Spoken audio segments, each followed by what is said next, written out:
বন্যা পরিস্থিতির খবর জানবো। সিলেট থেকে সহকর্মী মাহবুবুর রহমান রিপন আমাদের সাথে যুক্ত আছেন। রিপন, একটু যদি জানতে চাই বন্যা পরিস্থিতির খবর এখনকার, এবং সেই সাথে জাতিসংঘের প্রতিনিধি দল দুর্গত এলাকা পরিদর্শন করেছেন, তারা গণমাধ্যমের সাথে কথা বলেছেন কিনা?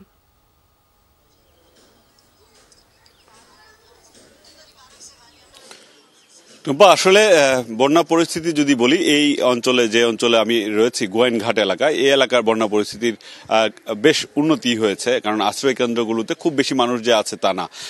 যারা আছে তাদের আসলে যাওয়ার জায়গা নেই, কারণ বাড়ি ঘরের যে অবস্থা তৈরি হয়েছে, অনেকের বাড়ি ভাসিয়ে নিয়ে গেছে, সেখানে আসলে নতুন বাড়ি করার আগে তারা ফিরতে পারবেন না। অনেকেই আবার বাড়িঘরের এই অবস্থার মধ্যে গেছেন, গ্রামে গেছেন, গ্রামের অন্যের বাড়িতে থাকছেন।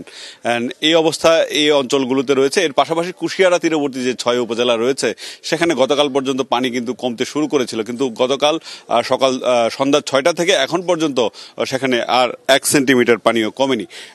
এই ধীরগতির কারণে যারা আশ্রয় কেন্দ্রে রয়েছে, 325টি আশ্রয় কেন্দ্রে যারা রয়েছে এখন পর্যন্ত, তারা কিন্তু কেউ এখনো বাড়ি ফিরতে পারেনি, এবং তারা আসলে কবে বাড়ি ফিরতে পারবে সেটা নিয়ে তারা উদ্বিগ্ন।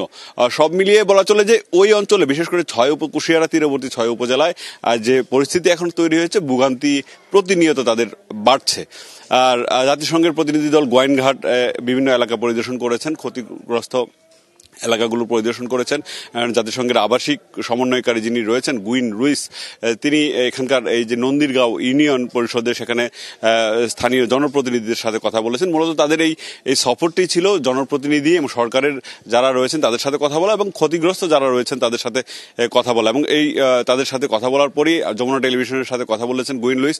তিনি বলেছেন সরকার এখন পর্যন্ত সরকার যে ব্যবস্থা নিয়েছে বন্যার্ত মানুষের জন্য, সেটাতে তারা সন্তুষ্টি প্রকাশ করেছেন। সেই সাথে তারা এই বিষয়টিও বলেছেন, বন্যায় যে পরিমাণ ক্ষয়ক্ষতি হয়েছে সেটা সরকারের একার পক্ষে এই অবস্থা উত্তরণ সম্ভব না। সে কারণে তারা মাঠে নেমেছেন। ইতিমধ্যে 6 মাসের একটি প্রকল্প তারা হাতে নিয়েছেন। জুলাই থেকে ডিসেম্বর পর্যন্ত তারা এই বন্যার্তদের নিয়ে কাজ করবেন। সেই বিশেষ করে জাতিসংঘের যারা পার্টনার রয়েছেন, পার্টনার প্রতিষ্ঠান রয়েছেন, ইসলামিক রিলিফ সহ আরো যে সকল এনজিও রয়েছেন, তারাও কাজ করবে, এবং সরকারকে সাথে নিয়েই তারা এইসব মানুষের এই দুর্দশা থেকে মুক্ত করার চেষ্টা করবেন বলে তিনি আমাদেরকে জানিয়েছেন। টুম্পা, ধন্যবাদ আপনাকে।